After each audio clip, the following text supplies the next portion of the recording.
Hello नमस्ते सभी प्यारे बच्चों, सभी को नमस्ते नमस्कार। कैसे हैं?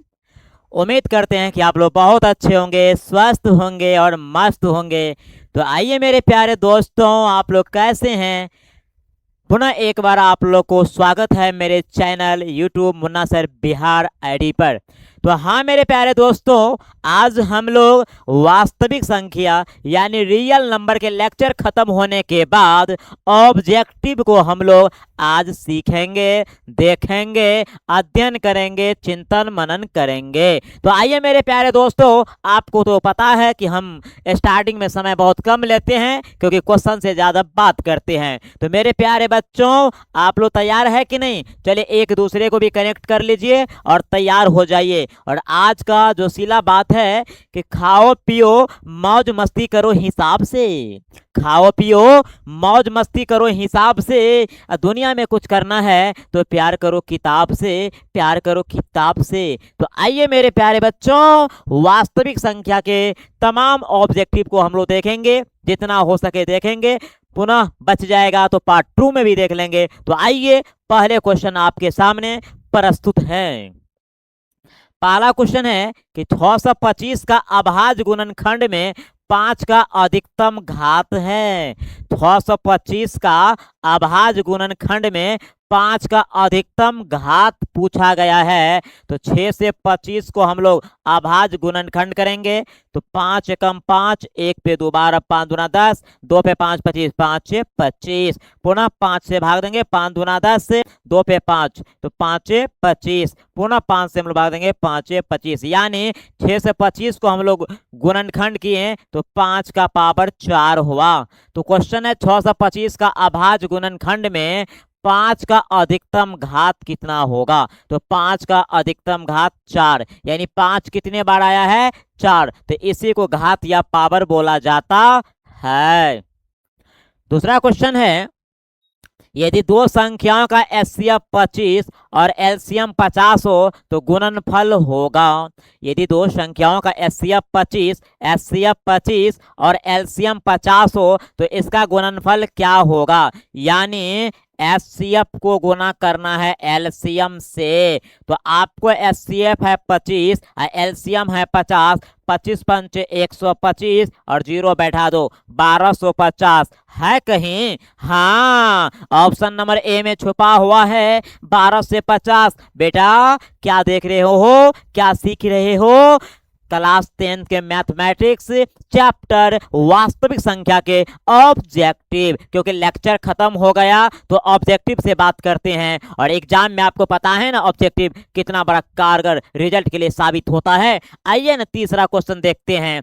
निम्नलिखित में कौन अभाज्य संख्या है? मेरे प्यारे बच्चों, अभाज्य संख्या का मतलब होता है जिस संख्या का केवल 2 गुणनखंड हो उसे अभाज्य संख्या कहते हैं। तो 11 का केवल 2 गुणनखंड होगा। कैसे? 1 गुने 11। या ऐसे भी बोल सकते हैं, जिस संख्या में 1 और खुद से भाग लगता है उसे अभाज्य संख्या कहते हैं, है ना। तो अभाज्य संख्या का मांग किया तो ऑप्शन के अकॉर्डिंग ऑप्शन नंबर डी यानी 11 जो है आपको अभाज्य संख्या है। मैं आपको विश्लेषण करके बताता हूं इसलिए थोड़ा टाइम लगेगा, लेकिन यही क्वेश्चन एग्जाम में आएगा तो 1 सेकेंड में टिप देंगे और रिजल्ट को प्राप्त कर लेंगे। आइए नेक्स्ट क्वेश्चन।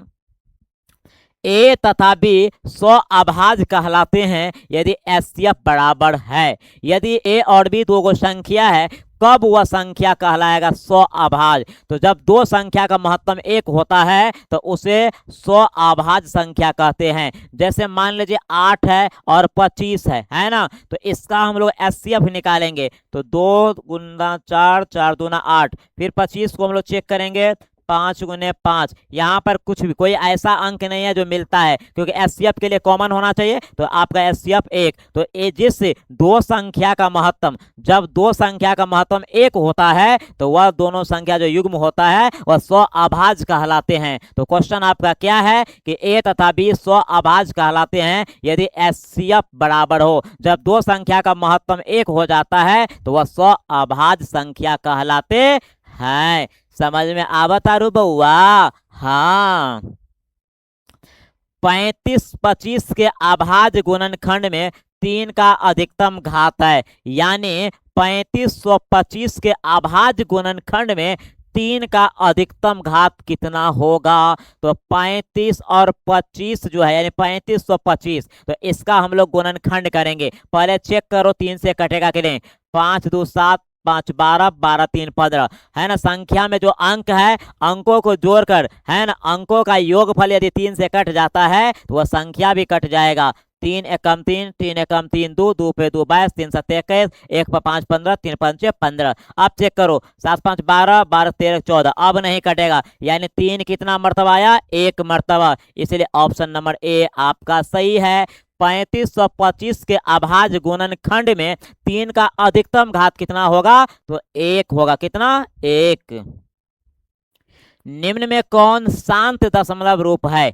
निम्न में कौन शांत दशमलव रूप है। मेरे प्यारे बच्चों, जब यदि कोई संख्या p बटा q के रूप में दिया होता है, जब q का गुणनखंड 2 का पावर m और 5 का पावर n इस रूप का होता है तो वह परिमेय संख्या शांत होता है। याद कीजिए, जब q का गुणनखंड किया जाता है और गुणनखंड में 2 का पावर m गुने 5 का पावर n होना चाहिए तो वह शांत है। आप आइए 7 को गुणनखंड करते हैं तो इस रूप में नहीं आएगा, ये अशांत है। 8 को यदि हम लोग करते हैं, 8 को यदि हम लोग करते हैं तो 2 का पावर 3 और 5 का पावर 0 अपने हिसाब से कर सकते हैं, क्योंकि यहाँ पर ये संभव है। तो देखने से पता चलता है कि ऑप्शन नंबर बी आपका शांत है। क्या है, शांत है। क्योंकि 15, 3 5 15, आपको ये भी नहीं हुआ, 5 मिला लेकिन 3 आ गया। ये भी 22, देखो 2 11, 2 आया लेकिन 5 नहीं आया, इसलिए ऑप्शन नंबर बी सही है। 33/8, क्योंकि शांत होने का नियम है कि परिमेय संख्या के जो q यानी ये हर जो होता है q, इसको गुणनखंड करेंगे और गुणनखंड में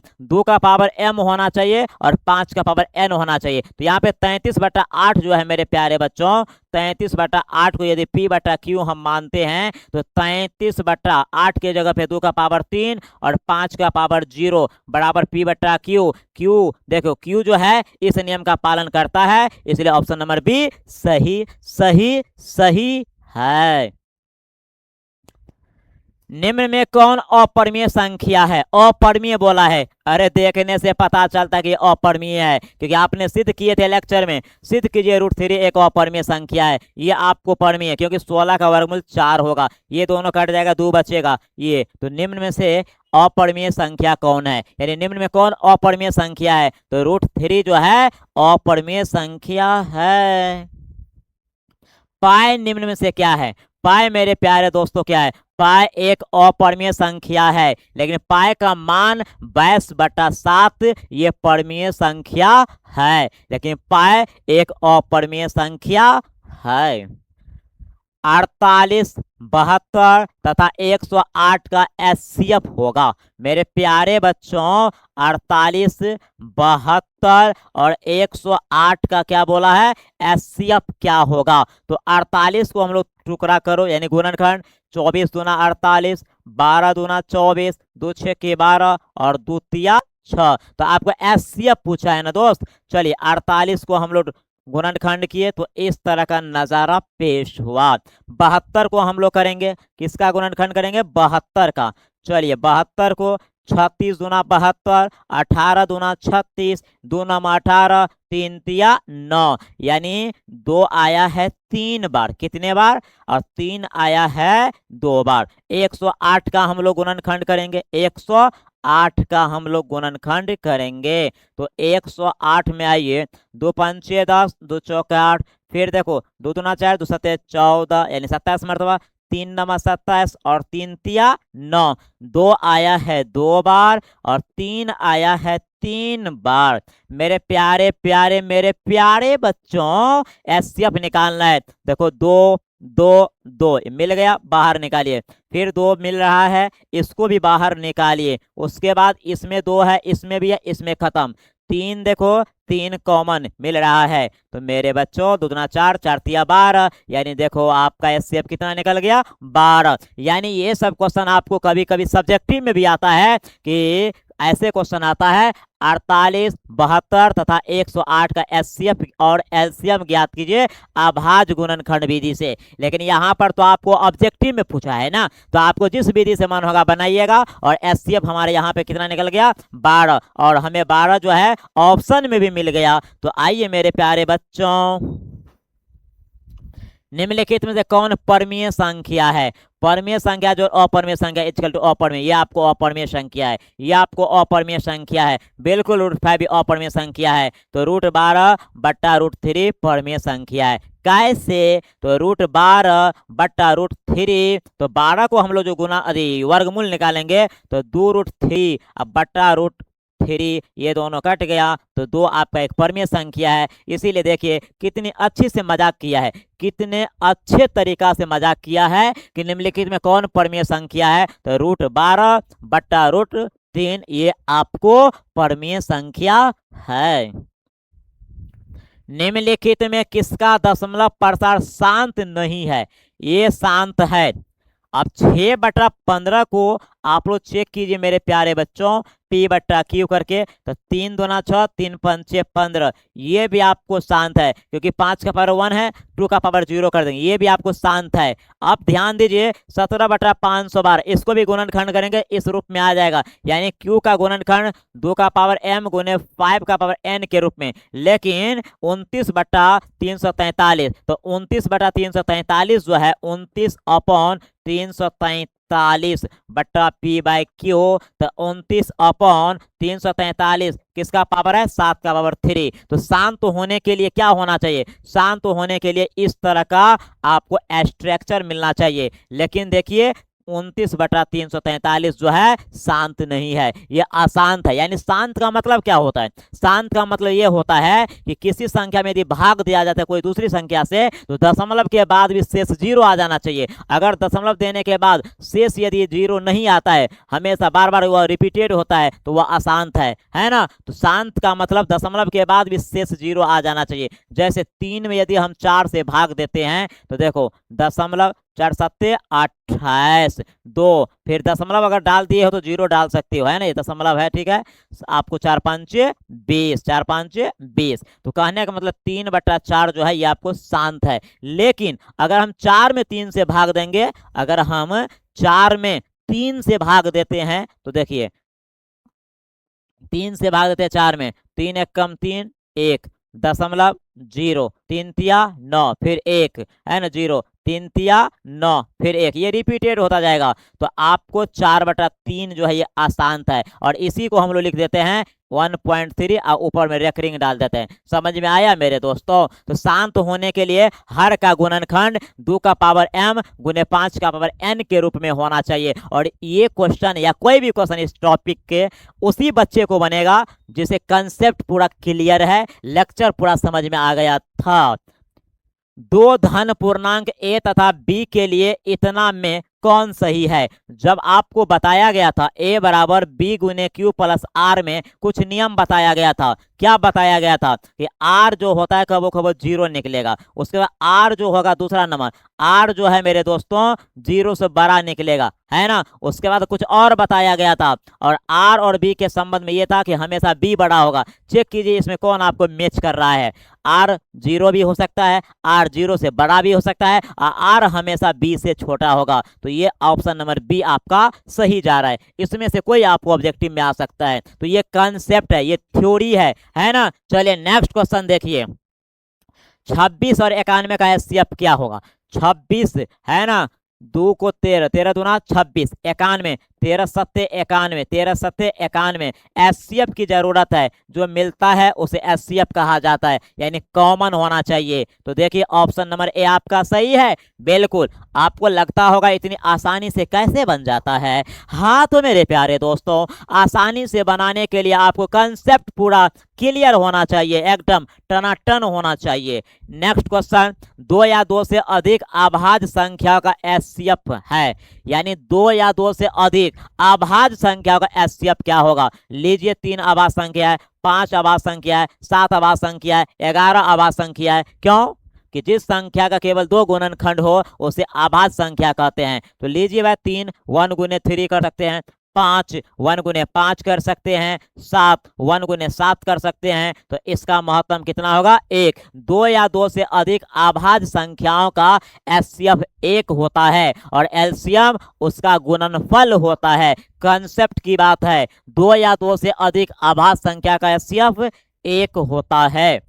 इतना है 11.2345 ये क्या है? 11.2345 मेरे प्यारे बच्चों, इसको तो हम लोग ऐसे भी लिख सकते हैं, दशमलव के बदले में 1 और देखो 3 2 5 गो अंक है तो 5 गो जीरो दे देंगे। काट कूट के कुछ ना कुछ आएगा, लेकिन बट्टे में आएगा तो वह परमीय संख्या हो जाएगा। क्या हो जाएगा? परमीय। यही अशांत रहता, अशांत आवर्ती रहता तो अपरमीय उसको मान लेते। क्या मानते? अपरमीय। लेकिन यहाँ पर शांत है तो इसीलिए परमीय। दो परमीय संख्याओं के बीच कितनी परमीय संख्या हो सकती है? दो परमीय संख्या के बीच में कितनी परमीय संख्या हो सकती है? अनंत हो सकते हैं। कितने? दो या दो से अधिक परमीय संख्या के बीच में कितनी परमीय संख्या निकाल सकते हैं? अनंत। क्योंकि आपका फॉर्मूला ही होता है परमीय संख्या बराबर NA + B बटा N + 1। पहला निकालेंगे तो n के जगह 1 देंगे, दूसरा निकालेंगे तो n के जगह 2 देंगे, पांचवा निकालेंगे तो n के जगह 5 देंगे, 20वां निकालेंगे तो n के जगह 20 देंगे। a और b दो संख्या हो गया। तो दो परमीय संख्या के बीच में कितने परमीय संख्या निकाल सकते हैं? तो अनंत निकाल सकते हैं। दो क्रमिक सम संख्या का एचसीएफ होगा। अब यहाँ पे क्वेश्चन है कि दो क्रमिक सम संख्या का एचसीएफ क्या होगा? दो क्रमिक सम संख्या। चलो भाई सम संख्या ले लीजिए, ये आपका सम संख्या कोनो दो को उठा लीजिए, कोई दो को उठा लीजिए। तो 6 का गुणनखंड 2 तिया 6, 8 का ले लो 2 दूना 4, 4 दूना 8, ये दोनों मैच कर रहा है मेरे दोस्तों। तो ये आपका एचसीएफ क्या हो जाएगा? 2 हो जाएगा। तो दो लगातार सम संख्या का एचसीएफ 2 होता है ना। दो क्रमिक बोलो चाहे लगातार, तो दो क्रमिक सम संख्या का एचसीएफ कितना होगा? आपको 2 है ना। जैसे 2 का लो तो आप 1 गुने 2 कर सकते हो, 4 लीजिए 2 गुने 2, देखो मैच कर गया। तो एचसीएफ यही हो गया है ना। तो दो लगातार सम संख्या का एचसीएफ कितना होता है? 2 होता है। क्या इस क्वेश्चन को तो ऐसे भी पूछ सकता है ना कि दो लगातार विषम संख्या का एचसीएफ कितना होता है? दो लगातार विषम संख्या का एचसीएफ कितना? तो भाई ये लगातार विषम संख्या है तो क्या होगा? विषम संख्या का एचसीएफ हमेशा 1 होगा। क्या होगा? 1 होगा। चेक करो, हमेशा 1 होगा। चलिए, क्या दो अपरमीय संख्याओं का योगफल अपरमीय होता है? मेरे प्यारे बच्चों, क्या दो अपरमीय संख्याओं का योगफल अपरमीय होता है? तो आइए, दो अपरमीय संख्याओं का योगफल अपरमीय होता है। √2 को जोड़ो √3 में, इतना ही पे रह जाएगा, बिल्कुल इतना ही पे। या सेम लेंगे मेरे प्यारे बच्चों तो इस तरह के होगा, है ना। तो क्या दो अपरमीय संख्या का योगफल अपरमीय होता है? तो हाँ होता है, हाँ होता है। मेरे प्यारे बच्चों ध्यान दीजिए, क्या ध्यान देना है? ध्यान दीजिए। दो या दो से अधिक अभाज्य संख्याओं का एलसीएम क्या होगा? दो या दो से अधिक अभाज्य संख्याओं का एलसीएम क्या होगा? क्या होगा? दो या दो से अधिक अभाज्य संख्याओं का एलसीएम लेना है ना। ये आपको अभाज्य संख्या है तो एलसीएम क्या होगा? है ना, 1 गुने 3 ले लेंगे, है ना, 1 गुने 5 लेंगे। एचसीएफ तो 1 होगा, लेकिन एलसीएम उसका गुणनफल, उनका गुणनफल होगा। इसका एलसीएम कितना होगा? 3 पंचे 15। यानी दो अभाज्य संख्याओं का एचसीएफ 1 होता है और एलसीएम उसका गुणनफल। उसका मतलब अगर ए 3 है और बी अगर 5 है तो दो संख्या हो गया, तो इसका एलसीएम क्या होगा? दोनों का गुणनफल। और तमाम कंसेप्ट पे ये क्वेश्चन जा रहा है। किसी अभाज्य धन पूर्णांक p के लिए √p एक अपरमीय संख्या है। किसी अभाज्य धन पूर्णांक, ठीक है, आपने आभाज्य संख्या, चलिए ये भी आपको आभाज्य संख्या हो गया, ये भी आपको आभाज्य संख्या, और धन पूर्णांक मतलब प्लस में होना चाहिए। तो इसको मान लेते हैं p, ये p है और ये p है। अगर मान लेते हैं √5, अगर 5 है, 5 को यदि हम रूट में डाल देंगे तो ये अपरमीय संख्या होगा कि नहीं? तो अगर p यानी 5 को यदि हम p मान लेते हैं तो ये भी तो अपरमीय संख्या होगा, लेकिन आभाज्य संख्या है, क्योंकि 5 आभाज्य संख्या है। तो क्वेश्चन क्या है कि किसी अभाज्य धन पूर्णांक p के लिए अगर 3 को यदि हम p मान लेते हैं, अगर 3 एक धनात्मक पूर्णांक है उसको रूट में डालेंगे तो ये अपरिमेय संख्या होगा। अगर 3 के जगह पे p मान लेते हैं और इसको भी यदि रूट में डालेंगे तो ये अपरिमेय संख्या होगा कि नहीं? हाँ बिल्कुल होगा। क्यों? क्योंकि 7 अगर हम रूट में 7 को डालते हैं तो अपरिमेय, और 7 को हम लोग p मान लेते हैं तो ये अपरिमेय संख्या होगा कि नहीं? बिल्कुल अपरिमेय संख्या होगा। एचसीएफ, एचसीएफ इतना तो एलसीएम कितना, यानी दो संख्या दिया है 306 और 657, दोनों संख्या का एचसीएफ दिया है तो इसका एलसीएम क्या होगा? क्या दोनों का एलसीएम दे देगा तो एचसीएफ नहीं पूछेगा? बिल्कुल पूछेगा। तो एलसीएम बराबर क्या होता है? एलसीएम बराबर होता है a गुने b बटा एचसीएफ, दोनों संख्या को गुना कर देंगे और एचसीएफ दिया है तो एचसीएफ से भाग देंगे। तो 306 गुने 6 से 57 और एचसीएफ आपका 9 है। देखो 9 एकम 9 है, 9 सत्ते 63, 2 पे 7 27, 9 तिया 27। अब 3 से 6 गुने आपको 73, इस दोनों को यदि हम लोग गुना करेंगे तो कुछ ना कुछ रिजल्ट आएगा। गुना करके चेक कीजिए, 306 गुने 73 है ना, छतरी के 18, 1 3 तिया 9, 7 6 के 42, 4 7 तिया 21, 8 ये 3, 9 4 13, ये 2 और ये भी 2, 22 33 8, 22 33 8 ऑप्शन नंबर ए मैच कर रहा है। यानी दो संख्या का एचसीएफ दिया है तो एलसीएम क्या होगा, या दो संख्या का एलसीएम दिया है तो एचसीएफ क्या होगा? तो अगर मान लेते हैं इसको ए और इसको मान लेते हैं बी, तो ए गुने बी बटा जो दिया है एचसीएफ दिया है तो एचसीएफ से भाग देंगे और एलसीएम दिया है तो एलसीएम से। जब एचसीएफ दिया रहेगा तो एलसीएम मांगेगा और जब एलसीएम दिया रहेगा तो एचसीएफ मांगेगा। जब एलसीएम एचसीएफ और एगो संख्या दिया रहेगा तो दूसरी संख्या मांगेगा। कैसे?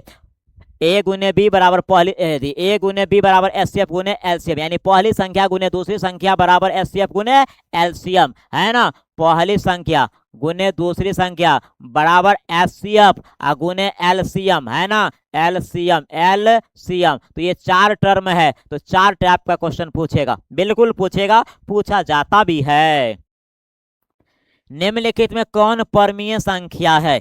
निम्नलिखित में कौन परमीय संख्या है? परमीय पूछा गया है मेरे प्यारे बच्चों। रूट 49 इसका 7 वर्गमूल, 64 रूट में तो इसका 8, ये तो परमीय संख्या है बिल्कुल। 81 का वर्गमूल 9, रूट 51 का वर्गमूल बिल्कुल नहीं। तो आपका ऑप्शन नंबर ए सही है कि निम्नलिखित में कौन परमीय संख्या है। निम्नलिखित में कौन परमीय संख्या है? तो ऑप्शन नंबर ए।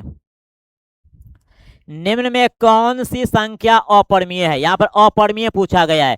इसका वर्गमूल 7 होगा, इसका वर्गमूल 5 होगा, इसका वर्गमूल 3 होगा और रूट 20 इसका वर्गमूल निकलेगा लेकिन 2 रूट 5 निकलेगा। तो ये आपको अपरिमेय संख्या है। तो क्वेश्चन है निम्न में कौन सी संख्या अपरिमेय है? तो रूट 20 है ना, क्योंकि ये अपना रूट को नहीं छोड़ना चाहता है। Option number B. मेरे प्यारे बच्चों समझ में आ रहा है? बिजली के चमकने से, बादल के गरजने से कोई रोक नहीं सकता है। क्या बोला? कि बिजली के चमकने से, बादल के गरजने से कोई रोक नहीं सकता है। अगर मेहनत करते हो बेटा मैथमेटिक्स में तो 100 नंबर में कोई बाधा डाल नहीं सकता है, डाल नहीं सकता है। नेक्स्ट क्वेश्चन आइए। नेक्स्ट क्या है? 1400 में 2 का अधिकतम घात है तो 1400 का अभाज्य गुणनखंड करेंगे मेरे रसगुल्लो, एकदम सारे ये 2 से भाग देंगे तो 700, फिर भाग दो, है ना, तो कितना होगा? 350। बिल्कुल 2 से भाग दीजिए, कितना? 2 एकम 2, 2 सत्ते 14, 2 पंचे 10। फिर आप देखिए 3 से काटो, है ना। आपको पूछा क्या गया है? 1400 में 2 का अधिकतम घात। अब 2 से तो भाग नहीं लगेगा तो 2 कितना मर्तबा? 3 मर्तबा। कितना मर्तबा? 3 मर्तबा। मैं क्यों नीचे जाऊं? क्योंकि हमें 2 का अधिकतम घात पूछा जाता है। तो अब 2 से तो भाग लगेगा नहीं तो मैं क्यों अपने सर में खुजली पैदा करेंगे। Next question. 312 के अभाज्य गुणनखंड में 2 का अधिकतम घात होगा। चलो भाई 312 को चेक करो। 2 एकम 2, 1 पे 11, 2 पंचे 10, 2 छके 12, फिर देखो 2 सत्ते 14, 1 पे छः 16 दो अठे 16, फिर देखो दो तिया 6 दो नमा 18। अब 2 से नहीं कटेगा तो 2 आया है 3 बार, ऑप्शन नंबर ए सही होगा। तो इस टाइप के क्वेश्चन एग्जाम में एक दो को पूछा जाता है। हम लोग तो हजारों क्वेश्चन बना सकते हैं बिल्कुल, क्योंकि वास्तविक संख्या चाहे कोई भी टॉपिक हो, यदि कंसेप्ट यदि आपका क्लियर है तो बिना लाइसेंस का भी धुआं धुआं कर देंगे। आइए मेरे प्यारे प्यारे मेरे प्यारे रसगुल्लों, 1/√2 एक है, 1/√2 आपको अपरिमेय संख्या है। याद कीजिए हम लोग लेक्चर में पढ़ रहे थे, सिद्ध कीजिए 1/√2 एक अपरिमेय संख्या है। सिद्ध कीजिए 1/√2 एक अपरिमेय संख्या है। निम्न में सम संख्या है जिसमें 2 से भाग लग जाता है वह सम संख्या। 5 में 2 से भाग नहीं लगेगा, 11 में भी नहीं लगेगा, 19 में भी नहीं। तो जिस संख्या में 2 से भाग लग जाता है उसे सम संख्या कहा जाता है। उसे क्या बोला जाता है? सम संख्या। इतना है 2 + √3, 2 + √3 है। 2 + √3 क्या है? ये आपको अपरिमेय संख्या है। याद कीजिए, सिद्ध कीजिए कि फलना एक अपरिमेय संख्या है। लेक्चर में ही ये क्वेश्चन गया था, बिल्कुल ये क्वेश्चन लेक्चर में ही गया था मेरे दोस्तों। निम्न में से कौन भाज्य संख्या है? भाज्य संख्या का मतलब क्या होता है? भाज्य संख्या का मतलब होता है कि जिस संख्या का 2 से अधिक गुणनखंड हो उसे भाज्य संख्या। इसका 2 से अधिक गुणनखंड होगा, इसका भी होगा, इसका भी होगा, तो इसलिए इनमें से सभी। क्यों? 12 को यदि हम लोग गुणनखंड करते हैं 2 दूना 4, 4 तिया 12, इसको करते हैं 2, ये आपको हो जाएगा 3 1, ऐसे हाँ 1 भी होगा, आपको 3 भी होगा, 5 भी होगा, 15 भी होगा। यहाँ भी हम लोग कर सकते हैं 1 से भी भाग लगेगा, यानी जिस संख्या का 2 से अधिक गुणनखंड होगा। 21 में 1 से, 3 से, 7 से, 21 से। तो कहता है निम्न में से कौन भाज्य संख्या है? तो यहाँ पर ऑप्शन के अकॉर्डिंग सभी। क्यों? कि जिस संख्या का 2 से अधिक गुणनखंड होता है उसे भाज्य संख्या कहते हैं। ये गुणनखंड का मतलब क्या होता है? जैसे 12 में 1 से भी भाग लगेगा, 2 से भी लगेगा, 3 से भी लगेगा, 4 से भी लगेगा, 6 से भी लगेगा, 12 से भी लगेगा, है ना। तो ये सब जिससे भाग लगता है उसको हम लोग गुणनखंड कह सकते हैं। Okay, next question. इतना का सरलतम रूप है 387, 387 बट्टा 405, इसका सरलतम रूप। चलिए काट के चेक कीजिए। 8 7 15, 15 3 18, 3 से कटेगा, ये भी 3 से। तो देखो 3 एकम 3, 3 दूना 6, 2 2 पे 7, 27, 3 नमा 27, 3 एकम 3, 1 1 पे 0 10, 3 तिया 9 1 1 पे 5 15, 3 5 6 15। और फिर चेक करो 9 3 12, 5 4 9, फिर कटेगा। देखो 3 चौके 12, 3 तिया 9, 3 चौके 12, 3 5 6 15, यानी 43 बट्टा 45 लास्ट आता है काट के, है कहीं 43 बट्टा 45 आपको मैच कर गया। सरलतम रूप का मतलब होता है उसका छोटा रूप, काट के बट्टा में, यानी छोटा रूप, यानी कितना अंतिम आखिरी समय तक कब तक कटेगा। तो आप देखें पहला स्टेप 129 बट्टा 135 कटा, फिर 129 और 100 बट्टा 135 को काटे तो 43 बट्टा 45, यानी कहने का मतलब है सरलतम रूप का मतलब काट का आंसर कितना होगा, है ना। जैसे 4 बट्टा 6 यदि 4 बट्टा 2 है तो इसका सरलतम रूप क्या होगा? 2 होगा। या मान लीजिए 4 बट्टा 8 है तो 4 एकम 4, 4 दूना 8, तो ये 4 बट्टा 8 का ये सरलतम रूप हो गया। अब तो समझ में आ गया मेरे दादा, आ गया समझ में। चलिए नेक्स्ट क्वेश्चन। √3 बट्टा √12 एक संख्या है, तो √3 और √12, तो मेरे प्यारे प्यारे मेरे प्यारे बच्चों √12 का वर्गमूल होता है 2√3, 2 दूना 4, 4 तिया 12, यानी 1 बट्टा 2, और ये परिमेय संख्या है, ऊपर में कट गया तो 1 बट्टा में 2, तो ये आपको ये परिमेय संख्या है। Option number C. अभी तक आपने 31 क्वेश्चन को देखे हैं, बहुत सारे क्वेश्चन हो सकता है, 31,000 हो सकता है, लेकिन आपको समझना ये है कि सवाल को बनाने का तरीका सलीका क्या है, किस तरह से क्वेश्चन पूछा जाता है और बनाने का तरीका भी क्या है। तो आइए नेक्स्ट क्वेश्चन।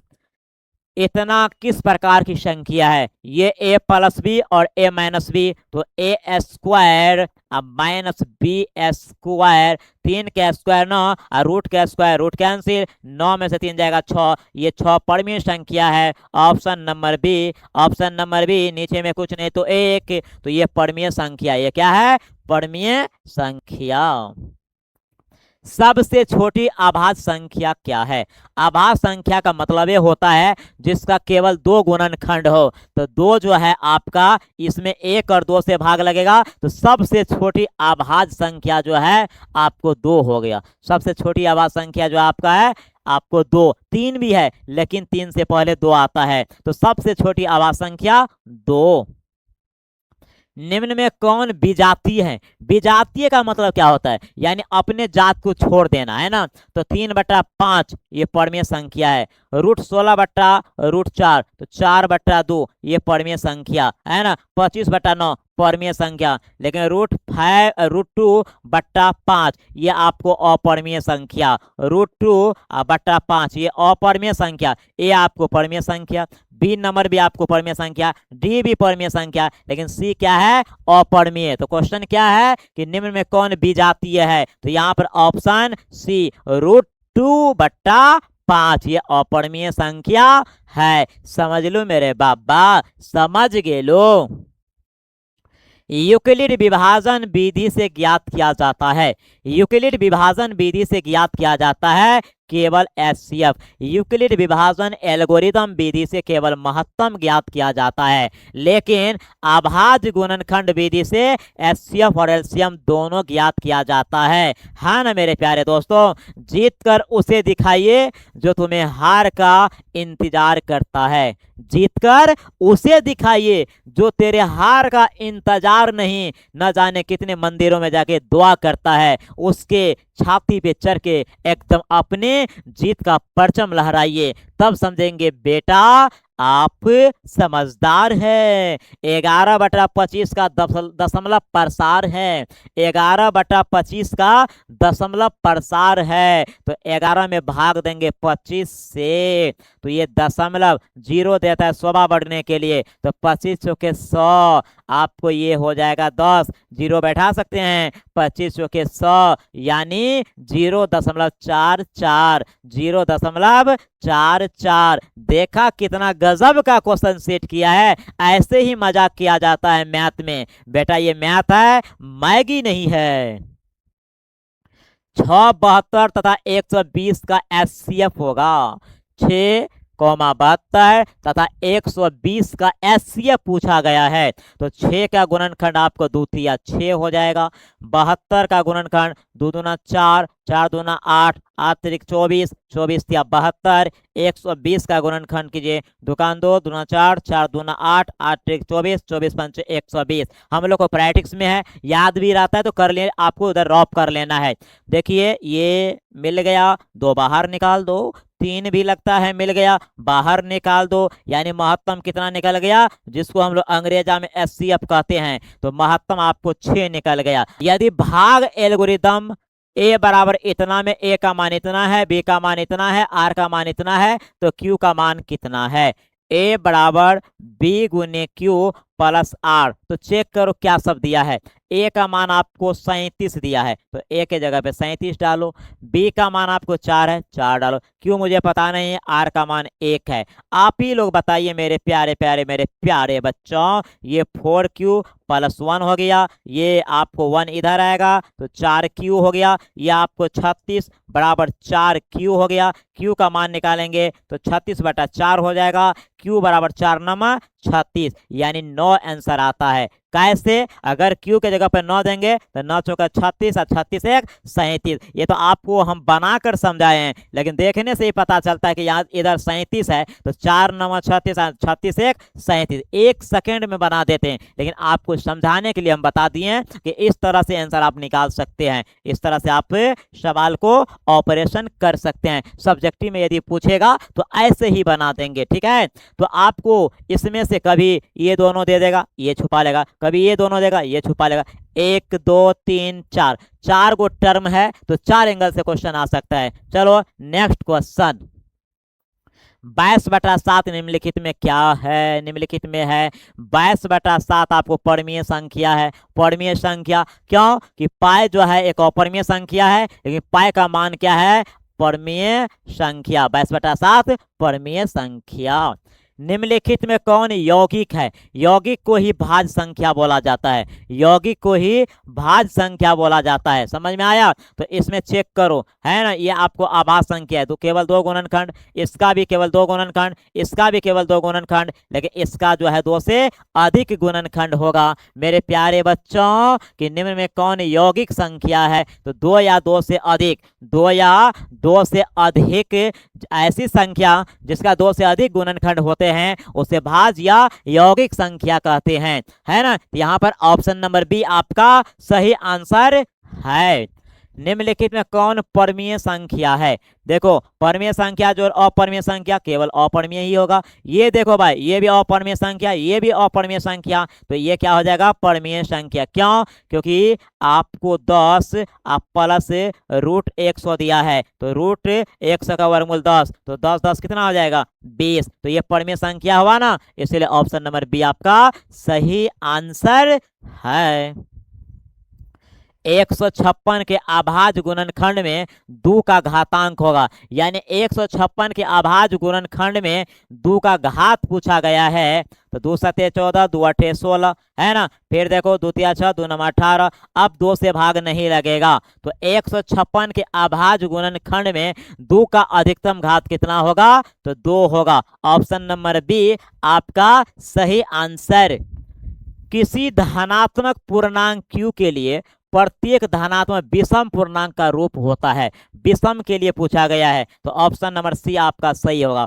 क्यों मेरे प्यारे बच्चों? अगर कुछ देर के लिए मान लेते हैं q का मान 1, अगर मान लेते हैं कि अगर q का मान यदि 1 ले, 2 ले, 3 ले, कुछ भी ले सकते हैं, तो अगर हम 1 लेंगे तो 6 होगा, ये 6 2 8 होगा, ये 7 होगा, 6 एकम 6 1 7, ये 6 और 4 10, तो ये तो आपको सम आ गया, ये भी आपको सम आ रहा है, ये भी आपको सम आ रहा है, लेकिन ये तो है विषम आ रहा है। लेकिन अगर q का मान अगर 2 लेते हैं तो 6 दूना 12 सम आ गया, 6 दूना 12 2 14 ये सम आ गया, 6 दूना 12 3 16 ये सम आ गया, लेकिन 6 दूना 12 1 13 ये आपको एनी टाइम भी सम आएगा। तो क्वेश्चन क्या है कि किसी धनात्मक पूर्णांक q के लिए प्रत्येक धनात्मक विषम पूर्णांक का रूप होता है। 6q + 1 आपका सही है। 1 के जगह 3 डालेगा, 3 के जगह 5 डालेगा, है ना। क्यों? q का मान यदि 1 ले, 2 ले, 3 ले, 4 ले, कुछ भी ले, तो हमें चेक करना है कि सम आता है या विषम। तो ये q का मान 1 ले, चाहे 2 ले, चाहे 3 ले, कुछ भी लेंगे तो ये सम आएगा, ये भी सम आएगा, ये भी सम आएगा, लेकिन इसमें डालेंगे तो ये विषम आएगा। इसलिए ऑप्शन नंबर सी आपका सही आंसर।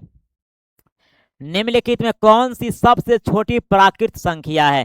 1 से शुरू होने वाले गिनती को प्राकृत संख्या कहते हैं, और 1 सबसे छोटी प्राकृत संख्या है और अनंत सबसे बड़ी प्राकृत संख्या है।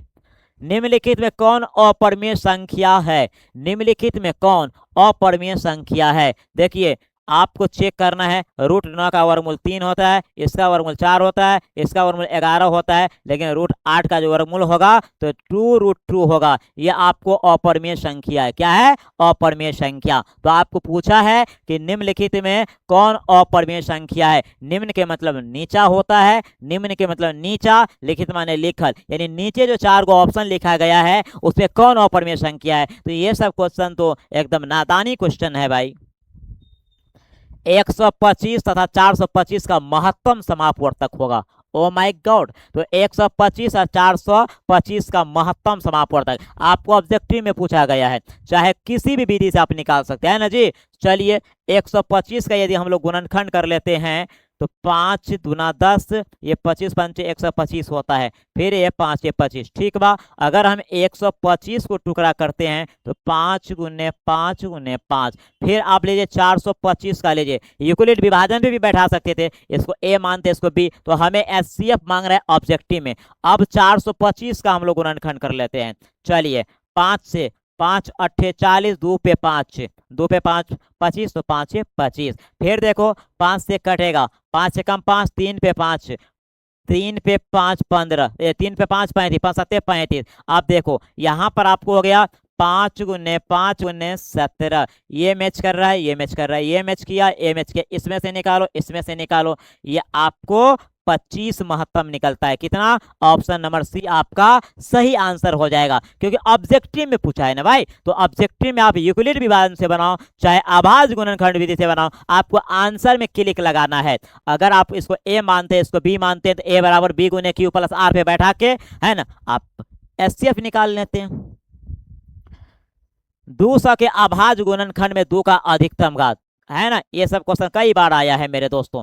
100 मर्तबा, ये आपको 50 मर्तबा, ये आपको 25 मर्तबा। अब आपको 5 से भाग लगेगा, तो हमें चेक करना था 2 का घात, है ना। क्या इसमें 5 का घात नहीं पूछ सकता है? बिल्कुल पूछ सकता है। किसकी है, किसकी मजाल है कि नहीं पूछ सकता है? पूछ सकता है कि नहीं जी। तो 2 का पावर 3 कितना आया? 2 आया है 3 मर्तबा 200 के अभाज्य गुणनखंड में, है ना। चलो आगे का क्वेश्चन है, यदि भाग एल्गोरिदम ए बराबर बी क्यू प्लस आर में बी का मान दिया है, क्यू का मान दिया है, आर का मान दिया है, तो ए का मान क्या होगा? तो ए बराबर होता है बी गुने क्यू प्लस आर होता है। तो बी का मान दिया है 4, क्यू का मान दिया है 5, आर का मान दिया है 7, तो 5 के 20 यानी 4 5 20, अब 20 7 27, तो ए का मान कितना निकल गया? 27। चेक करो ऑप्शन नंबर सी। हाँ, इसी तरह से क्वेश्चन आता है। 2-4 क्वेश्चन इधर उधर से आ जाता है, बांग्लादेश और से अलग बात है। तो 100 क्वेश्चन में 50 क्वेश्चन रखना है, 5-6 को नहीं होगा तो क्या दिक्कत है ना। कितनों धूप होगा तो थोड़ी समुद्र सुखा सकता है ना, ना ना ना सुखा सकता है। वही बात है, 10 क्वेश्चन नहीं बनेगा तो 90 बनेगा, 20 नहीं बनेगा 80 बनेगा, अरे 30 नहीं बनेगा 70 बनेगा, जरूरत है 50 का। अभी तो बिहार में नंबर लाना आम बात है भाई, एकदम एकदम। निम्न में कौन सा रूप प्रत्येक धनात्मक समपूर्णांक q के लिए सत्य है? समपूर्णांक, है ना। अगर आप q का मान अगर 1 लेते हैं, 2 लेते हैं, 3 लेते हैं, 4 लेते हैं, etc कुछ भी ले सकते हैं, तो किस कंडीशन में? अगर 1 लेते हैं तो 5 एक कम, एक क्यू के 1, तो ये आपको विषम हो जाएगा। अगर 1 लेते हैं तो ये सम हो जाएगा। अगर 1 लेते हैं, 2 एकम 2 1 3, ये भी आपको विषम है, तो यही आपको सेट हो रहा है। अगर क्यू का मान 2 लेते हैं तो 5 दूना, यहाँ पर देखिए अब यहाँ पे मामला आपको हो रहा है, यहाँ पे आपको मामला फंस रहा है ना, यहाँ पे मामला फंस रहा है, तब ये नियम आपको यहाँ पे फेल कर रहा है मेरे दोस्तों। तो निम्न में कौन सा रूप प्रत्येक धनात्मक समपूर्णांक क्यू के लिए सत्य है? समपूर्णांक, है ना, सम, तो ये 2 आपको सम है, इसी पे तो जाना ही पड़ेगा। अगर क्यू का मान 2 लेते हैं तो 5 दूना 10, ये सम आ जाता है, 2 दूना 4 ये भी सम आता है, 2 दूना 4 1 5 ये भी सम, तब यहाँ पर ये फार्मूला आपको फेल कर जाता है। तो आपको ये चेक करना है कि 2q ए आपको सम है ना, 2q प्लस 4 सम है, 2q प्लस 6 सम है, ये लेकिन 1 3 5 7 के रूप में आएगा तो ये विषम है। कहीं कहीं कंसेप्ट भी फेल कर जाता है ना जी, ध्यान दो। तो सम पूछेगा तो 2q, क्योंकि 2 आपको सम है ना, 2q प्लस 2 4 इस तरह से रहेगा। तो यहाँ पर क्वेश्चन है कि निम्न में कौन सा रूप प्रत्येक धनात्मक समपूर्णांक q के लिए सत्य है? तो ये आपको 2q। ओके, निम्नलिखित में अपरिमेय संख्या है, ये इसका वर्गमूल 5 होगा, इसका वर्गमूल 7 होगा, इसका वर्गमूल 4 होगा, तो ये परिमेय, ये परिमेय, ये परिमेय, तो आपका ये क्या हो जाएगा? अपरिमेय। ये क्या हो जाएगा? अपरिमेय। कुछ क्वेश्चन ऐसे होते हैं जो नियम कानून को भी फॉलो नहीं करता है, जबरदस्ती भी उसको बनाया जाता है। कुछ ऐसा एक्सेप्शन में क्वेश्चन आता है तो उस पर ज्यादा थ्योलॉजी करने की जरूरत नहीं है। निम्नलिखित में कौन सी अभाज्य संख्या है? निम्नलिखित में कौन सी अभाज्य संख्या है? ये देखो, इसका 2 से अधिक गुणनखंड होगा, ये भाज्य संख्या, इसका भी 2 से अधिक गुणनखंड होगा, ये भाज्य संख्या, इसका भी 2 से अधिक गुणनखंड होगा, भाज्य संख्या, लेकिन इसका 1 और 29 ये अभाज्य संख्या क्या है? अभाज्य संख्या। यदि a और b अभाज्य संख्या है तो a और b का एलसीएम क्या होगा? मान लेते a 3 है, मान लेते b आपको 5 है, तो इसका एलसीएम क्या होगा? आपको लगता है किसी भी तरीका से बनाएंगे तो आपका इसका एलसीएम क्या होगा? 3 5 15 यानी ए बी, यानी उस संख्या का गुणनफल, उस संख्या का गुणनफल। तो 2 अभाज्य संख्या का एचसीएफ 1 होता है और एलसीएम उसका गुणनफल होता है। 16 के अभाज्य गुणनखंड में 2 का घातांक है। ये इस टाइप का क्वेश्चन कुछ ज्यादा ही आ गया है, कुछ ज्यादा ही आ गया है। कितना मर्तबा आया है? 4 मर्तबा। तो 16 के अभाज्य गुणनखंड में 2 का घातांक, तो आप क्या चेक किए हो? 2 का पावर 4, और ऑप्शन में 4 आपको नहीं दिया है, तो इनमें से कोई नहीं, इनमें से कोई नहीं। 1/2√3 यानी 1/2√3 है। क्या है ये? अपरिमेय संख्या। क्या है? अपरिमेय संख्या है, ये अपरिमेय संख्या है। यदि दो संख्याओं का गुणनफल इतना है एवं उनका मौसा इतना है तो लौसा होगा। मेरे बच्चों, एलसीएम निकालना है तो गुणनफल आपको दिया है 15,870 अपॉन आपको 23। अब चेक करो मेरे दोस्तों कि कितना मर्तबा भाग लगेगा। 15,870 में हम लोग भाग देंगे तो इससे कितना से, तो इसमें तो भाग नहीं लगेगा, तो ये तीनों संख्या को मिलेंगे 158, है ना। तो अब चेक करो कितना मर्तबा लगेगा, है ना। आप चेक करके देखो कि कितना मर्तबा लगेगा। 6 मर्तबा लगा के देखो, आपको 6 के 18, फिर 6 दूना 12, 12 1 13, ये आपको 0, 5 में से 3 गया 2, ये आपको 0, 7 उतार लीजिए, ठीक है। अब 9 मर्तबा आप लगा के चेक कीजिए तो 9 तिया 27 हासिल 2, 9 दूना 18, 18 2 20, ये कैंसिल हो गया, बच गया 0। 6 से 90 मर्तबा, कितना मर्तबा भाग लगेगा? 6 से 90। ऑप्शन नंबर ए आपका सेट सही हो रहा है। प्रथम 20 विषम प्राकृतिक संख्या का योग होगा, है ना। प्रथम 20 विषम प्राकृतिक संख्या का योग होगा, है ना। लगातार विषम संख्या का योग क्या होता है? n² होता है। क्या होता है? n²। तो n का मान यहाँ पर 20 है, तो इसका हम लोग स्क्वायर करेंगे तो ये 400 हो जाएगा। डायरेक्ट आपको फॉर्मूले का इस्तेमाल कर लिए कि प्रथम 20 विषम प्राकृतिक संख्या का योग n²। यदि a और b आभाज्य संख्या है तो a और b का मौसा क्या होगा, है ना। a और b आभाज्य संख्या है। मान लेते हैं कि आपको 5 आभाज्य संख्या है, मान लेते हैं 7 आभाज्य संख्या है, तो इसका मौसा कितना होगा? आप ही लोग बताइए, इसका मौसा कितना होगा? मेरे बच्चों, हमेशा हमेशा एक, और मैंने कई मर्तबा आपको बता दिए हैं कि 2 लगातार आभाज्य संख्या, या है ना, 2 लगातार आभाज्य संख्या का जो महत्तम होता है वह 1 होता है ना। ए और भी आभाज्य संख्या या लगातार हो या ना, उसे मतलब नहीं है। 2 आभाज्य संख्या का महत्तम क्या होता है? आपको 1 ही होता है, ठीक है। चलिए, भाज ए और भाजक बी के लिए इतना में शेषफल आर के लिए संबंध है। मेरे प्यारे बच्चों, ए बराबर बी गुने क्यू प्लस आर, इसमें संबंध आपको हम बताए थे कि आर 0 निकल सकता है। आपको हम बताए थे कि आर जो है 0 से बड़ा भी निकल सकता है। तीसरा बात बताए थे कि आर हमेशा बी से छोटा होता है। चेक करो यहाँ पर क्या है ना। यहाँ पर जो है आपको क्या है? ऑप्शन नंबर सी मैच कर रहा है। आर जो है 0 भी निकल सकता है या 0 से बड़ा भी निकल सकता है, और बी आर से बड़ा, इसीलिए ऑप्शन नंबर सी आपका सही जा रहा है। ये आपको याद रहना चाहिए, एकदम बच्चे तरीका से बताया गया है। निम्नलिखित में कौन सा भिन्न का दशमलव प्रसार शांत होगा? दशमलव प्रसार शांत होगा, है ना।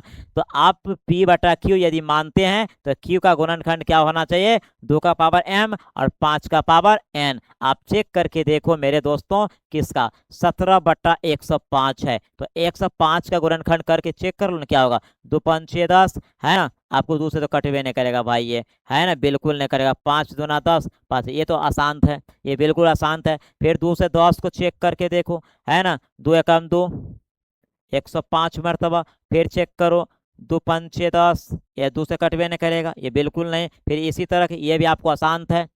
अब 15/88 को चेक करो, तो 88 को गुणनखंड के करके हम लोग चेक करते हैं।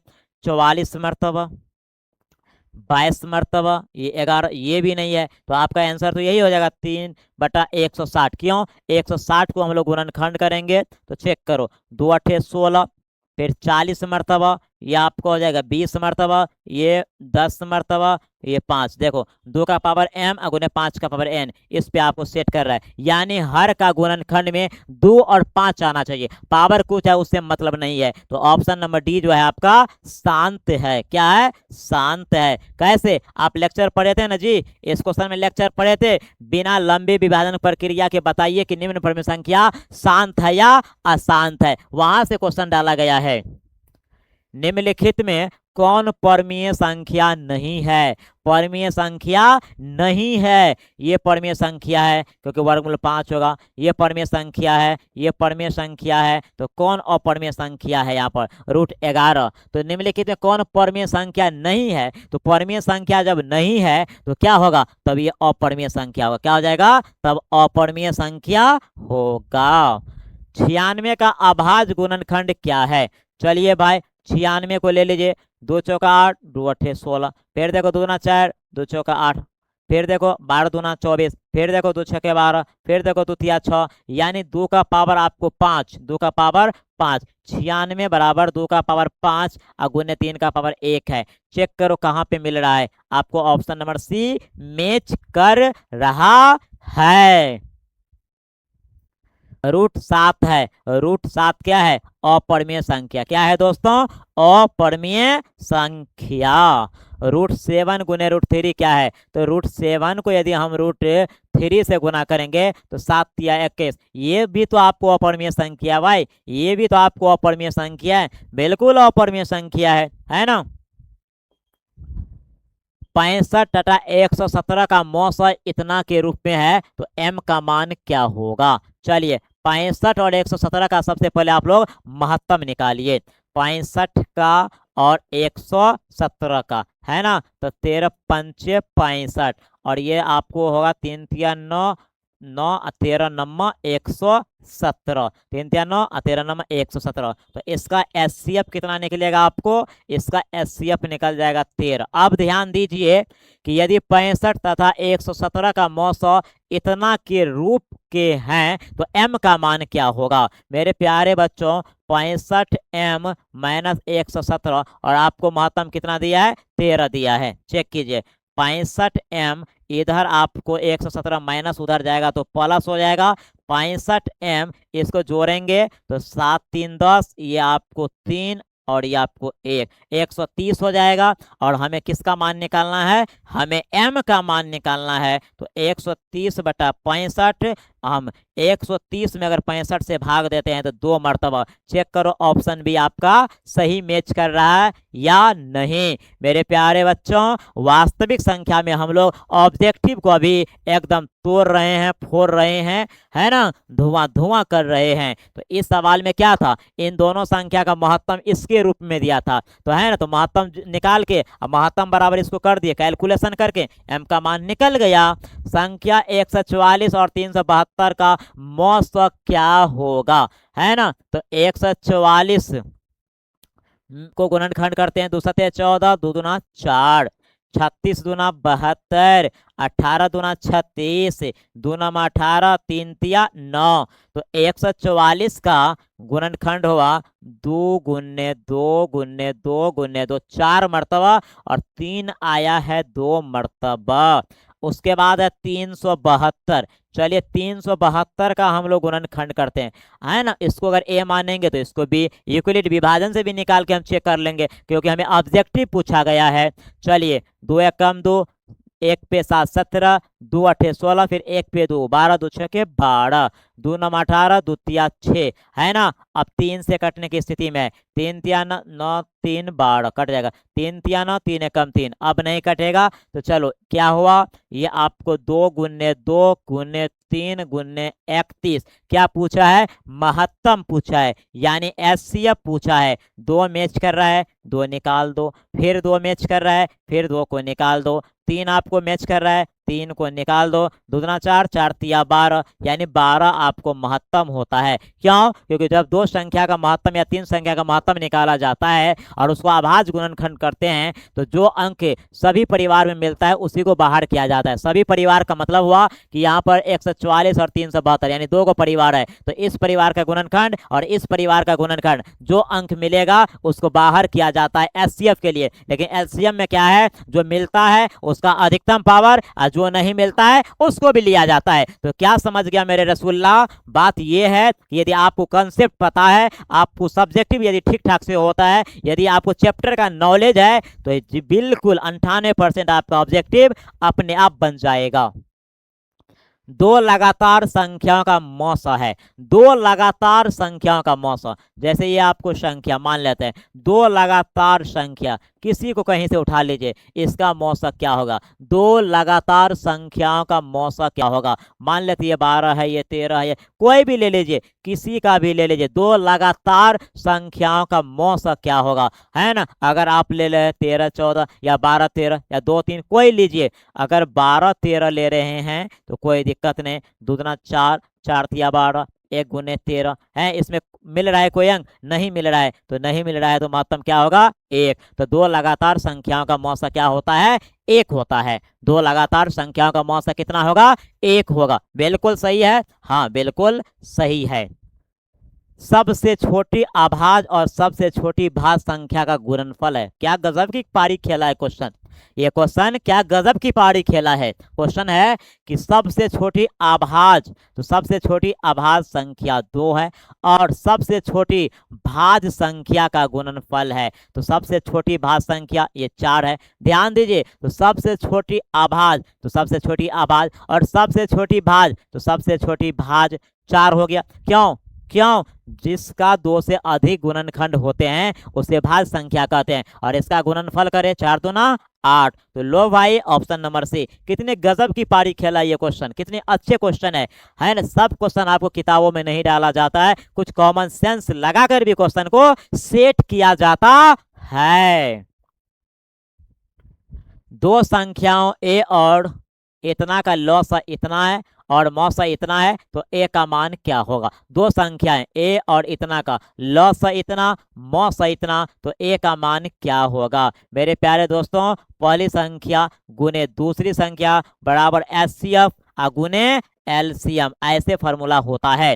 तो आपको दो संख्या ए और, तो आपको एगो संख्या नहीं दिया है, दूसरी संख्या दिया है, एचसीएफ आपको 36 है और आप लॉस 36 है। लॉस कितना है? 36 है और मौसा आपको 2 है। ठीक है बा, हमें किसका मान निकालना है? हमें ए का मान निकालना है। तो ए बराबर 2 गुने 36 और 18 नीचे आएगा, 18 दूना 36, ए का मान 2 दूना 4। देखो आसानी से निकल गया, किसी अमित शाह के पास फोन करने की जरूरत नहीं है, एकदम खुद अपने आप को सीएम बनिए और आंसर जो है मिलाइए और क्वेश्चन में डालिए। मेरे प्यारे बच्चों, क्यों कि पहली संख्या गुने दूसरी संख्या बराबर एचसीएफ गुने एलसीएम, मैंने पहले भी आपको बता दिए हैं। इसमें 4 गो टर्म होता है, 1 2 3 4, 4 टर्म से हमेशा 3 को देगा और एगो छुपा लेगा, है ना? तो यहाँ पर पहली संख्या को छुपा लिया था ए का, जिसे ए मान लिया था। 64 के वर्गमूल को 64 के घनमूल से भाग देने का मान होगा। अच्छा, 64 के वर्गमूल, 64 का वर्गमूल कितना हो जाएगा आपको पता है? 88 64 8 होगा। 64 के वर्गमूल आपको 8 होगा, 64 के घनमूल से भाग देने का मान होगा, यानी बात ऐसे समझिए। चलिए ठीक था, 64 है ना, ये आपको वर्गमूल हो गया 8 और ये 64 का घनमूल हो जाएगा 4, है ना? 4। आपका क्वेश्चन क्या है? 64 के वर्गमूल को, 64 के वर्गमूल को 64 के घनमूल से भाग दीजिए। मेरे बच्चों, इसका मान 8 होगा, इसका मान 4 होगा, 4 दूना 8। चेक करो कहीं है, बिल्कुल आसान तरीका से क्वेश्चन पूछा गया है, बिल्कुल आपको आसानी तरीका से क्वेश्चन को पूछा गया है। नेक्स्ट क्वेश्चन है आपका, √10 गुने √15 बराबर है। ये क्वेश्चन आपको दिया गया है कि √10 गुने √15 बराबर है। अगर मैं इसको गुना करता हूं तो 150 हो जाएगा। आप 150 का वर्गमूल चेक करके देखिए मेरे दोस्तों, इसको 2 सत्ते 14, 1 पे 0, 2 पंचे 10, फिर चेक करो 25 तिया 75 है ना। फिर चेक करो 5 से 25, जिसका जोड़ा लगता है वो बाहर में और जिसका जोड़ा नहीं लगता है वो अंदर में। फिलहाल ये आपको 5√6, 5√6 कितना गजब का पारी खेला ये क्वेश्चन कि √10 गुने √15 बराबर है 5√6, है ना। ये ऑप्शन नंबर आपका ए बिल्कुल सही है। यदि दो संख्याओं का मौसा इतना लौसा इतना तो संख्याओं का गुणनफल होगा, है ना, संख्याओं का गुणनफल होगा। तो दो संख्या का मौसा दिया है 35 और लौसा दिया है आपको 50, तो इसका गुणनफल कितना होगा, है ना। 5 25, 5 दिया 15, 15 2 17, 0 बैठा दो, 17 से 50 है कहीं, ऑप्शन नंबर बी 1750 सही है ना। बिल्कुल बी नंबर आपका सही है। दो संख्याओं का मौसा 15 लौसा 105 है। यदि उनमें एक संख्या 5 है तो दूसरी संख्या क्या होगा। अरे भाई ए गुने बी बराबर एचसीएफ गुने एलसीएम, ये फॉर्मूला होता है। तो दो संख्याओं का मौसा आपको दिया है 15, चलो 15 मौसा है। लौसा 105 दिया है, यदि उनमें एक संख्या 5 है, चलो एक संख्या 5 है तो दूसरी संख्या क्या होगा, यानी बी का मान मांग रहा है एकदम। 15 गुने 105 बटा आपको 5 हो गया। देखिए आप 5 गुना 10 और ए 5 एकम 5, 21 और 15, यानी 21 और 15 को आप लोग गुना करके चेक कर लीजिए कितना होगा। 15 एकम 15, अब 15 दूना 30, 5 1 3, 315, यानी बी का मान कितना निकल गया 315। ये कैलकुलेशन पे आधारित सवाल है, सभी सवाल बनेगा, थोड़ा सा धैर्य पूर्वक बना के रखिए, अपने माइंड को बैलेंस में रखिए, कंट्रोल करके रखिए। एग्जाम हॉल में जब जाते हो तो सबसे बड़ा जो करण अर्जुन होता है उसी को कहा जाता है, जो अपने माइंड को, अपने दिमाग को, अपने आप को भारा में रखता है, यानी माइंड सबसे पहले कंसंट्रेशन होना चाहिए। दो लगातार विषम संख्या का मौसा होगा। चलिए दो लगातार विषम संख्या ले लीजिए मेरे प्यारे बच्चों, 1 विषम संख्या, 3 विषम संख्या, 5 विषम संख्या, 9 विषम संख्या, 11। किसी दो लगातार विषम संख्या का मौसा कहीं से उठा लीजिए, है ना, कहीं से आप उठा लीजिए मेरे प्यारे बच्चों। अगर 3 लेते हैं तो 1 गुने 3 होगा, 5 लेते हैं तो 1 गुने 5 होगा, महत्तम कितना होगा 1 होगा, ऑप्शन नंबर बी। तो दो लगातार विषम संख्याओं का मौसा कितना होगा 1 होगा, कितना 1। दो लगातार सम संख्याओं का मौसा होता है, दो लगातार सम संख्याओं का मौसा होता है, सम संख्याओं का मौसा दो लगातार। चलिए सम ले लीजिए, देखो मेरे दोस्तों सम ले लीजिए, कोई दिक्कत नहीं, कहीं से उठा के रख लीजिए, कहीं से 2 को ले लीजिए। 4 2 गुने 2, फिर देखिए 6 2 तिया 6, आपको महत्तम कितना आया 6, सॉरी 2, महत्तम कितना आया 2। तो क्या देखा, दो लगातार सम संख्या का महत्तम 2 आता है और दो लगातार विषम संख्या का महत्तम 1 होता है। यदि इतना बराबर इतना हो तो इसका मान क्या होगा। चलिए 156 को आप लोग गुणनखंड कीजिए, 2 7 14, 2 8 16, देखो 2 तिया 6, 2 9 18, 13 तिया 39। आइए मेरे दोस्तों 156 बराबर 2 का पावर 2, 3 का पावर 1 और गुने 13, इसका भी पावर 1। तो देखिए अब आपको क्या बोलता है कि इतना बराबर इतना है, यानी 2 का पावर x, 3 का पावर y, 13 का पावर z। तो x plus y plus z का मान क्या होगा। देखो x का मान 2 आ गया, y का मान 1 आ गया, और आपको क्या कहता है यहाँ पर z है, z का मान 1 है। 2 1 3, 3 1 4, कितना आ जाएगा 4, ऑप्शन नंबर ए। यानी पावर को जोड़ देना है, किसको जोड़ देना है, पावर को जोड़ देना है। निम्नलिखित में कौन सा आभाज्य संख्या है जिसका केवल 2 गुणनखंड होता है, उसे आभाज्य संख्या कहते हैं। इसमें देखिए 1 से भी भाग लगेगा, 7 से भी, 13 7 91, यह आपको भाज्य संख्या है। लेकिन 41 को चेक कीजिए, 1 और 41 से भाग लगेगा, 1 और केवल 41 से, तो ये आपको आभाज्य संख्या। इधर हमको ताकने की कोई जरूरत नहीं है, क्यों कि जिस संख्या का केवल 2 गुणनखंड होते हैं उसे आभाज्य संख्या कहा जाता है। यदि दो संख्या का गुणनफल इतना है एवं उनका मौसा इतना है तो उनका लॉस कितना होगा। तो भाई लॉस यानी एलसीएम बराबर 21 66 बट्टा आपको 19, इनसे भाग दे दीजिए। 21 और 66 में अगर हम भाग देते हैं 19 से तो एक मरतबा भाग लगेगा, 19 एकम 19, 11 में से 9 जाएगा 2, ये 0, फिर 6, फिर देखो आपको 19 से कम 19, 16 में से 9 जाएगा 7, ये 0, फिर 6, 19 है ना, 19 का 76, यानी 114 आंसर आता है। कितना आता है? 114 आंसर आता है। यदि ए बराबर इतना, बी बराबर इतना, सी बराबर इतना, तो ए बी सी का एलसीएम इतना है, तो एन का मान कितना है? देखिए ए का मान दिया है 2 का पावर 3 गुने 3, बी का मान दिया है आपको 2 गुने 3, और सी का मान दिया है मेरे दोस्तों 3 का पावर n गुने 5, है ना। तो इसका एलसीएम आपको इतना है, तो n का मान कितना होगा? चलिए देखिए, अकॉर्डिंग टू क्वेश्चन आपका क्या है मेरे दोस्तों, देखिए 2 का पावर 3, 3 का स्क्वायर, उसके बाद 5, बराबर ध्यान दीजिए आपको कितना निकला है। देखिए ये आपको दिए, इसका एलसीएम, एलसीएम इसका क्या होगा? इसका एलसीएम मेरे प्यारे बच्चों क्या होगा? 2 का अधिकतम पावर 3 है, 2 का अधिकतम पावर 3 ले लीजिए, इसमें 3 का अधिकतम पावर n है, 3 का अधिकतम पावर n ले लीजिए, 5 का अधिकतम पावर इतना है। देखिए ये इनसे कट गया, ये भी आपको नहीं कटने वाला है, चलिए नहीं कटने वाला, ये कट रहा है। अब चेक करो, ये कट गया, यानी n का मान कितना निकल गया? 2, n का मान कितना निकल गया? 2, यानी एलसीएम जो दिया है, एलसीएम निकाल लीजिए और एलसीएम के बराबर कर दीजिए, और है ना, और n का मान यहाँ पर कितना निकल गया? 2 निकल गया। दो संख्याओं का गुणनफल इतना है, उनका मौसा इतना है, तो लॉस कितना होगा? तो भाई लॉस जो हमें निकालना है तो 66 70 अपॉन 17, भाग देकर चेक करो। 86 70 में यदि हम भाग देते 17 से, 17 पंचे 85, 1 0, फिर 17 कम 17, कट गया, 0 बैठा दो, 5 से 10 कहीं है? हाँ, ऑप्शन नंबर डी आपका सही आंसर है। संख्या इतना इतना का मौसा होगा। चलिए 12 को 2 दूना 4, 4 तिया 12, 15 ले लीजिए, 3 गुने 5, 21 लीजिए, 3 सत्ते 21, मौसा निकालना है, तो मौसा निकालने के लिए 2 नहीं मिला, 3 तो मिल रहा है भाई, 3 मिल रहा है, तो मौसा आपका यहाँ पर 3। एकदम चुटपुटिया सवाल सब है, कंसेप्ट आपका क्लियर होना चाहिए। ध्यान दीजिए, अब आप अंतिम क्षण में पहुंच गए हैं, यानी पूरे अंतिम कड़ी में है। निम्नलिखित में कौन आभाज्य संख्या है जिसका केवल 2 गुणनखंड हो उसे आभाज्य संख्या कहते हैं, जिसका केवल 2 गुणनखंड हो उसे आभाज्य संख्या कहते हैं।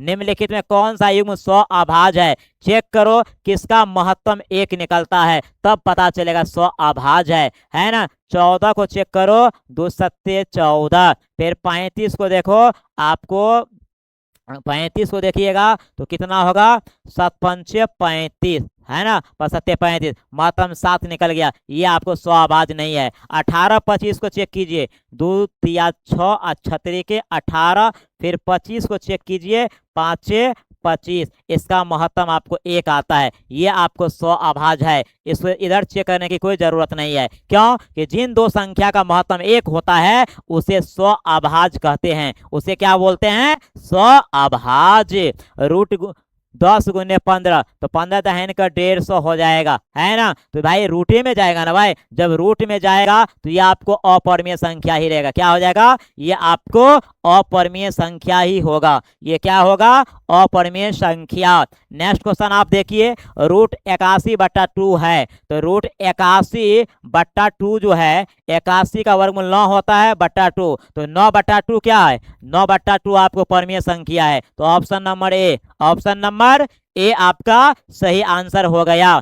निम्नलिखित में किसका दशमलव प्रसार शांत है? किसका दशमलव प्रसार शांत है? चलिए भाई इसको काटिए, 45 का यदि वर्गमूल करते हैं तो 15 तिया 45, है ना, फिर 3 पंचे 15, ये बिल्कुल अशांत है। ये क्या है? अशांत है। ये भी आपको अशांत आएगा। 81 में चेक कीजिए, ये भी अशांत आएगा। लेकिन 80 को यदि हम लोग गुणनखंड करते हैं तो 40 मरतबा, या आपको 20 मरतबा, या आपको 10 मरतबा, ये 5, यानी क्यू के गुणनखंड में 2 और 5 आता है, तो ये आपको शांत है। ये क्या है? आपको शांत है।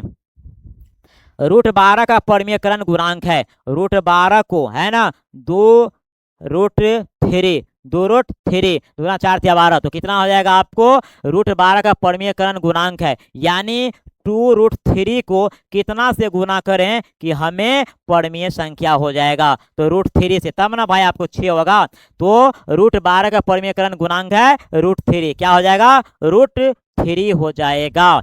इतना का महत्तम समापवर्तक है, इसका महत्तम, तो 64x4y, तो इसको हम लोग यहाँ पे 6 है, तो हम लोग इसको ऐसे भी तो लिख सकते हैं मेरे दोस्तों, 2×3, x का पावर 4 है तो 4 बार तो लिख सकते हैं, 1 2 3 और y, फिर उसके बाद क्या है, 12xy है, तो 2×4, 4×3=12, ठीक है, फिर xy महत्तम मांग रहा है, देखिए 2 2 निकाल दीजिए, फिर 3 3 को भी निकाल दीजिए, उसके बाद x को भी निकाल दीजिए, y को भी निकाल दीजिए, 2×6 xy यानी 6xy आपका आंसर होगा। ऑप्शन नंबर डी आपका सही आंसर है।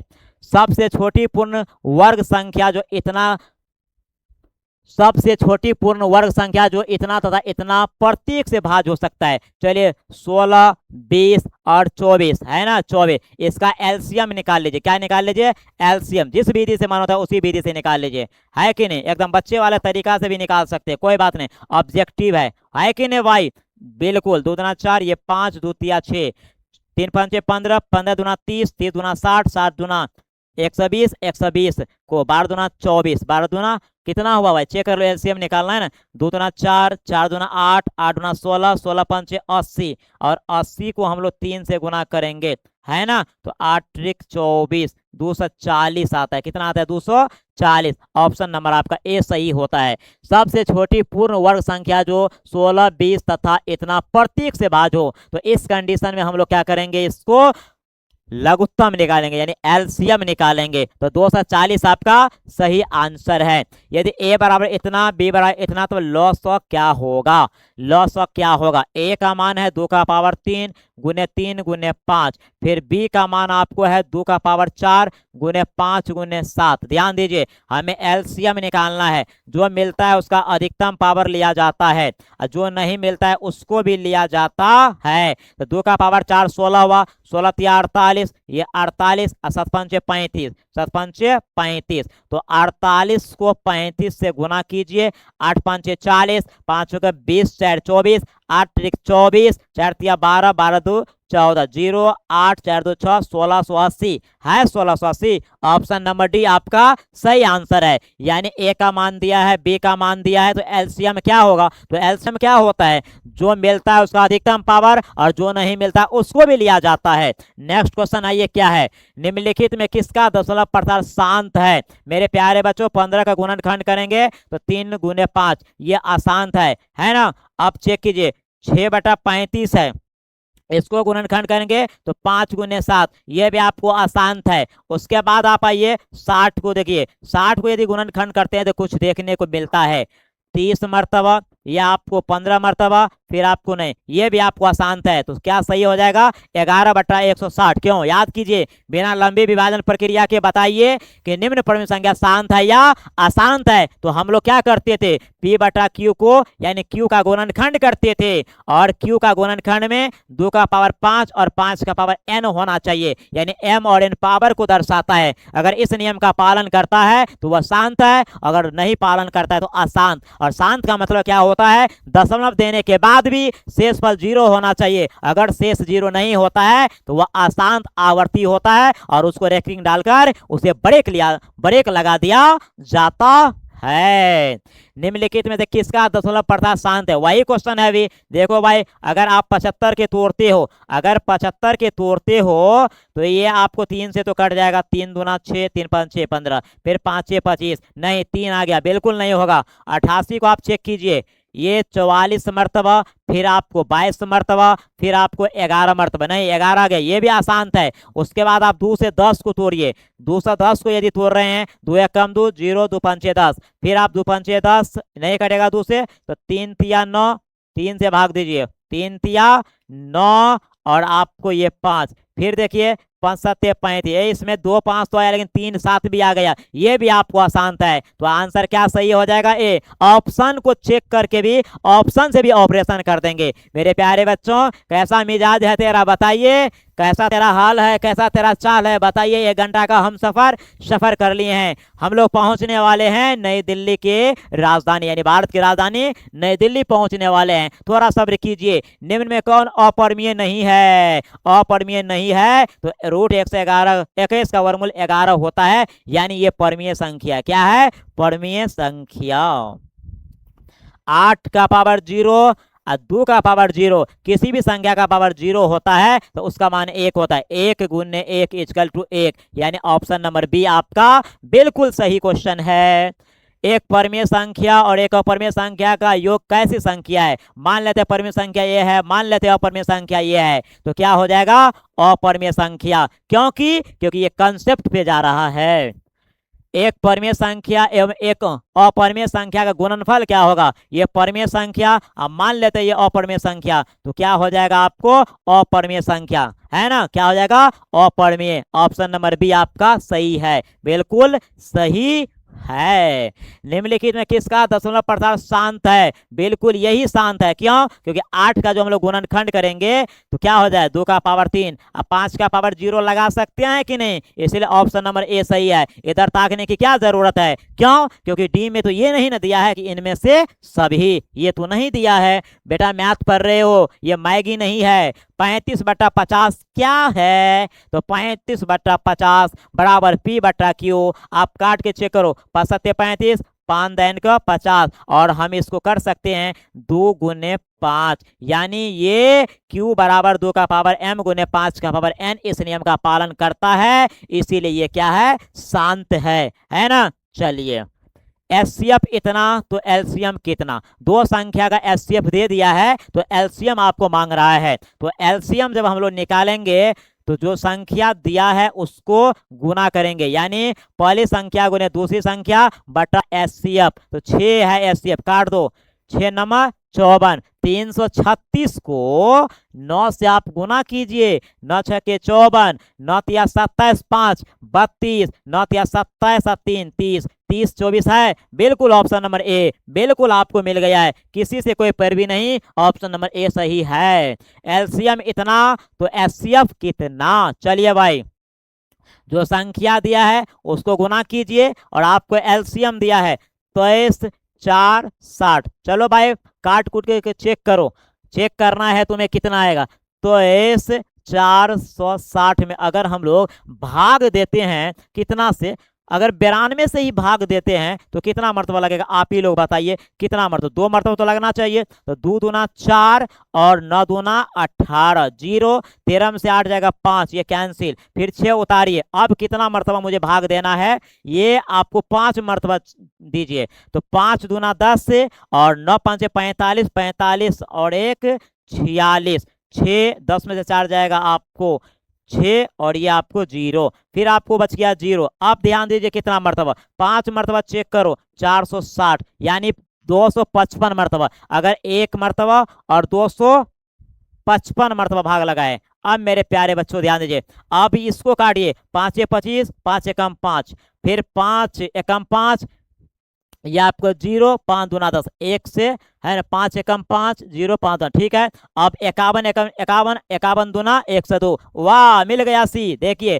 कैलकुलेशन आपका फास्ट होना चाहिए, एकदम टनाटन होना चाहिए एकदम। यदि भाग एल्गोरिथम ए में ए का मान इतना, बी का मान इतना, आर का मान इतना, तो क्यू का मान कितना होगा? ए बराबर बी गुने क्यू प्लस आर। चेक करो क्या सब दिया है। ए का मान आपको 45 दिया है, बी का मान आपको 40 दिया है ना, और क्यू निकालना है। चलो भाई आर का मान कितना दिया है? 5। रे भाई साहब हमें क्या निकालना है? क्यू निकालना है। बिल्कुल टेंशन लेने की जरूरत नहीं है।